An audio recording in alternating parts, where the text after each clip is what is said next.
కదిరి ప్రజలకు నా నమస్కారము. ఇది Kadiri Zilla Praja Parishad government high school for girls. ఇది నేను చదివిన పాఠశాల. ఈరోజు ఈ పాఠశాలకు వచ్చి చాలా తీపి గుర్తులన్నీ వస్తున్నాయి. రండి, మిమ్మల్ని నా పాఠశాలను పరిచయం చేస్తాను. సో నేను చదివిన రోజుల్లో ఈ government high school Telugu medium high school. అప్పుడు ఎందుకు ఇది ప్రసిద్ధిగాంచిందంటే, నాకంటే ఒక సంవత్సరం ముందు సౌజన్య అనే కదిరి అమ్మాయి స్టేట్లో ఫస్ట్ ర్యాంక్ సాధించింది ఈ స్కూల్లో చదివి. అప్పుడున్న టీచర్స్ అందరూ నాకు గుర్తున్నారు. కృష్ణమూర్తి సార్ గారు మ్యాథ్స్ చెప్పేవారు, శివారెడ్డి సార్ గారు ఇంగ్లీష్ చెప్పేవారు, Swarnalatha madam science, Shankaramma madam నాకు 7th క్లాస్లో మ్యాథ్స్, కుసుమ మేడము తెలుగు. ఇలాగా చాలా సబ్జెక్టులో కొంతమంది టీచర్స్ చాలా పట్టుదలగా నేర్పించారు. వాళ్ళు మనకి ఎంత ప్రోత్సాహం ఇచ్చారంటే, మేము స్టేట్ ర్యాంకులు కూడా సాధించవచ్చు అనే కాన్ఫిడెన్స్ మాలో కలగజేశారు. కాబట్టి మేము అంత బాగా చదవగలిగాము ఈ స్కూల్ నుంచి. తర్వాత నాకు 10th తర్వాత నేను Sathya Sai institute of higher learning అనంతపూర్లో ఇంటర్మీడియట్కు కూడా బోర్డింగ్ స్కూల్లో చేరాను. అక్కడ ఒకరోజు మా తాతగారు వచ్చారు, నన్ను ప్రిన్సిపల్తో మాట్లాడి కదిరికి పిలుచుకొని వచ్చేకి. కారణం ఏమంటే, ఈ స్కూల్ ద్వారా నాకు అప్పుడు గోల్డ్ మెడల్ నా కోసమని అనౌన్స్ చేశారు. అప్పుడు ఇక్కడికి వచ్చాను నేను అనంతపూర్ నుంచి. వచ్చే దారిలో తాతగారు నాకు చాలా కష్టంగా ఉంది, హాస్టల్లో నేను ఉండలేను, నేను ఇంటికి వచ్చేస్తానంటే మా తాతగారు నచ్చ చెప్పారు. అలా కాదమ్మా, కష్టంగానే ఉంటుంది, నీకు ఉన్నత విద్యాభ్యాసం నీకు అంత ఇష్టం కదా, నువ్వు అంత మొర చేసేదానివి, 6th క్లాస్లోనే నువ్వు బోర్డింగ్ స్కూల్కి నన్ను పంపించండి అని నువ్వు మొర చేశావు, ఇప్పుడు కష్టంగా వెళ్ళావు, కష్టంగానే ఉంటుంది, 2 years అంటే ఎంతో త్వరగా అయిపోతుంది, కానీ నీకేమన్నా కష్టంగా ఉంటే, నీకు అక్కడ టాయిలెట్స్ అవి బాగలేకపోతే మన రిలేటివ్స్ ఉన్నారు అనంతపూర్లో, అక్కడ కావాలంటే నేను కొత్త టాయిలెట్ కట్టిస్తాను, కానీ నువ్వు ఫస్ట్ రావాలి, ఇక్కడ ఏ కష్టం ఉంటే నాకు చెప్పు, నువ్వు అక్కడ డిస్కంటిన్యూ మాత్రము చేసే కుదరదు అని చెప్పారు. మళ్ళీ నాకు అక్కడ కంటిన్యూ చేయాల్సి వచ్చింది. ఈ విషయాలన్నీ ఎందుకు చెప్తున్నానంటే, చిన్నపిల్లలకి డిసిప్లిన్ చాలా అవసరము. ఈ మధ్యకాలం పేరెంట్స్ చిన్నపిల్లలకి వాళ్ళు తప్పు చేస్తున్నప్పుడు తెలియపరచకుండా వాళ్ళకి ప్రశంసలే ఇచ్చి, వాళ్ళకి సౌకర్యాలు కంఫర్టబుల్ లైఫే ఇచ్చి, వాళ్ళ కష్టం ఏమంటే తెలియదు, బాధ్యత ఏమంటే తెలియదు, తప్పు ఒప్పు అంటే ఏమీ తెలియదు, ఇలా పెంచుతున్నారు. కాబట్టి పిల్లలకి పెద్దగా అయ్యి రెస్పాన్సిబిలిటీస్ అనేవి తెలియక, వాళ్ళ కెరియర్ను వాళ్ళు మేనేజ్ చేయలేక అలా సాగిపోతున్నారు. కాబట్టి కదిరిలో కూడా ఇలాంటి గట్టి పునాదులు విద్య కోసము ఉన్నాయి. మేమంతా ఎక్కడ ఫ్యాన్సీ కాన్వెంట్లలో చదువుకోలేదు. ఒకే కుటుంబంలో ఉన్న నేను, నా కజిన్స్ అందరూ కాన్వెంట్స్కి వెళ్ళారు. నా చెల్లెళ్ళు, నా తోబుట్టువులు కూడా ఆ రోజుల్లో రత్నం కాలేజ్లో నెల్లూరులో అలా చదివారు. 35,000 per year ఆ కాలంలోనే ఫీజు ఉన్నింది. అంత పెద్ద ఫీజులు కట్టారు, కానీ నేనెప్పుడు ఏ ఫీజు కట్టలేదు. ఇక్కడైతే 10 రూపాయలు కూడా ఫీజు లేదు. తర్వాత నేను ఎంసెట్లో 14వ ర్యాంక్ వచ్చినా కూడా అక్కడ ఫీజు లేదు. తర్వాత ఇండియన్ ఇన్స్టిట్యూట్ ఆఫ్ టెక్నాలజీ చెన్నైకి వెళ్ళాను. అక్కడ మొత్తం ఫీజు 4 సంవత్సరాలు ఇంజనీరింగ్కి 10,000 మాత్రమే.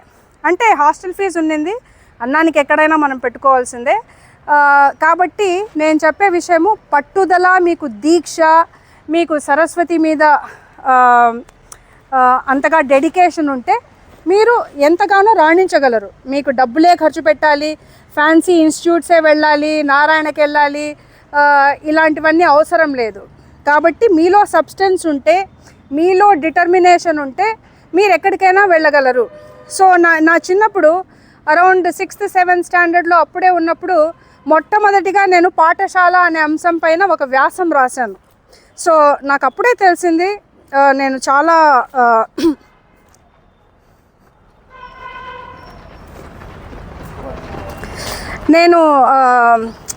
చాలా క్రియేటివ్ మనిషిని అనే చాలా అంశాలపైన, విభిన్నమైన అంశాలపైన నాకు ఇంట్రెస్ట్ ఉండింది.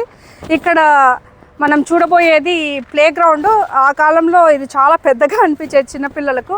అక్కడ మనము SUPW అనే క్లాస్ ఉండింది. అంటే అక్కడ మాకు మొక్కలు నాటేది, కొత్తిమీర అంట, మెంతాకు అంట, ఇలాంటివన్నీ కల్టివేషన్ చేసేది కూడా నేర్చుకున్నాము.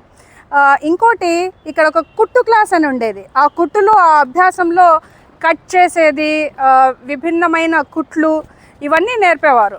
దానికి ఒక ఎగ్జామ్ కూడా ఉన్నింది. ఆ ఎగ్జామ్లో మేము డిఫరెంట్ కైండ్స్ ఆఫ్ ఫ్యాబ్రిక్స్ తెచ్చుకొని దాన్ని కట్ చేసి దాన్ని ఏదేదో అలంకారాలు అవి చేసి ఆ ఎగ్జాము. సో ఇంత ఇంట్రెస్టింగ్ స్కూల్ ఇది. ఇప్పటికీ కూడా నేను అనుకుంటాను, నేను తర్వాత ఉన్నత విద్యాభ్యాసం చేసింది ప్రపంచంలోనే ప్రఖ్యాతిగాంచిన Wharton business school, university of Pennsylvania. అంటే ఆ విశ్వవిద్యాలయం నుంచి చదివిన వాళ్ళు డొనాల్డ్ ట్రంప్, అతని కూతురు ఇవాంకా ట్రంప్, మరి అనిల్ అంబానీ, ఈలాన్ మస్క్, ఇలాంటి వాళ్ళందరూ నా విశ్వవిద్యాలయం నుంచి చదువుకున్నారు. అక్కడ చదివినప్పుడు నేను ఆ రోజుల్లోనే 60 లక్షలు దానికి ఫీజు కట్టాను. ట్యూషన్ ఫీజు మాత్రమే, మళ్ళీ బోర్డింగ్కి, ఉండటానికి, అకామిడేషన్కి దానికి కాదు. ట్యూషన్ ఫీజు కాలేజీకి మాత్రమే ఆ రోజుల్లోనే 60 lakhs కట్టాను.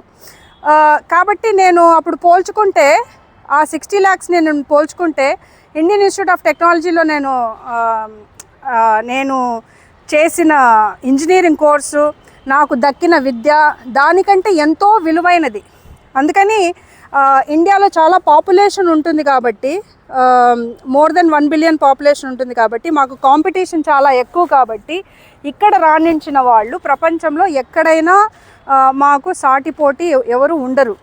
ఇదే కారణము, మన సుందర్ పిచ్చై, సత్యానాదెళ్ళ లాంటి ఆంధ్రాలో ఇంజనీరింగ్ చేసిన వాళ్ళు, ఐఐటీస్ నుంచి ఇంజనీరింగ్ చేసిన వాళ్ళు చాలా గొప్ప గొప్ప సంస్థలకంతా ఇప్పుడు సీఈఓలు అయ్యారు. ఇప్పుడు మైక్రోసాఫ్ట్లో సత్యానాదెళ్ళ ఉన్నారు, గూగుల్లో సుందర్ పిచ్చై ఉన్నారు. ఇంకా చాలా సిలికాన్ వ్యాలీలో ఉన్న సంస్థలకన్నీ బెస్ట్ టాలెంట్ మన ఇండియానే సప్లై చేస్తుంది. ఐఐటీస్ అక్కడ కూడా, అమెరికాలో వెళ్ళే యూనివర్సిటీకి కూడా మా ఇండియన్ టాపర్సే అక్కడికి వెళ్ళి, ఎంఐటి కానీ, బెర్క్లీ కానీ, స్టాన్ఫర్డ్ కానీ, మన ఇండియన్ టాపర్సే అక్కడికి కూడా వెళ్తారు. So India is one of the best talent hubs. So ఆ రోజుల్లో జవహర్లాల్ నెహ్రూ గారు తన ఉత్తమమైన విజన్తో Indian institute of technologies, research centres, ISRO ఇలాంటివన్నీ రీసెర్చ్ ల్యాబ్స్ నెలకొల్పారు. కాబట్టి దాని ఫలితాలు మనం ఇప్పుడు చూస్తున్నాము. ఇప్పుడు కూడా మనకు ఒక ఇన్ఫ్లెక్షన్ పాయింట్ వచ్చింది టెక్నాలజీలో. ఆర్టిఫిషియల్ ఇంటెలిజెన్స్లో చాలా వేగంగా ప్రోగ్రెస్ వస్తోంది. సో ఆర్టిఫిషియల్ ఇంటెలిజెన్స్ని గమనించి మన పొలిటికల్ లీడర్స్, మన చంద్రబాబు నాయుడు గారు, మన ప్రైమ్ మినిస్టర్ గారు ఏఐ గురించి రీసెర్చ్ ల్యాబ్స్, దానికి తగిన ప్రోగ్రెస్ కానీ, దానికి రీసెర్చ్ కానీ, దాని ఇన్ఫ్రాస్ట్రక్చర్ కానీ నెలకొల్పితే ఇండియా నుంచి మన టాలెంట్ చాలా ప్రోగ్రెస్ చేసేకి, అభివృద్ధి చేసేకి స్కోప్ ఉంది. దీని పట్ల నేను శ్రద్ధ చూపించి నేను చేసిన రీసెర్చ్ గురించి మన ప్రైమ్ మినిస్టర్కి, మన సీఎం గారికి నేను బహిరంగ లేఖ కూడా రాశాను. వారికి ఏఐలో ఇన్వెస్ట్మెంట్ చేయమని నేను కోరుకున్నాను, బహిరంగ లేఖ రాసి. ఇది రాహుల్ గాంధీ గారికి కూడా కాపీ చేశాను. కాబట్టి AI is one of the best opportunities we have today. కాబట్టి కదిరి యువతి యువకులకి నేను చెప్పేది, ఏఐలో మీరు ఏమీ లేకుండా కూడా, పుస్తకాలు లేకున్నా, మీరు స్కూల్ లేకున్నా, కోచింగ్ క్లాసెస్ లేకున్నా, కంప్యూటర్ లేకున్నా కూడా మీరు కనీసం మొబైల్తో మీరు ఏఐలో ఏమైనా నేర్చుకోగలరు.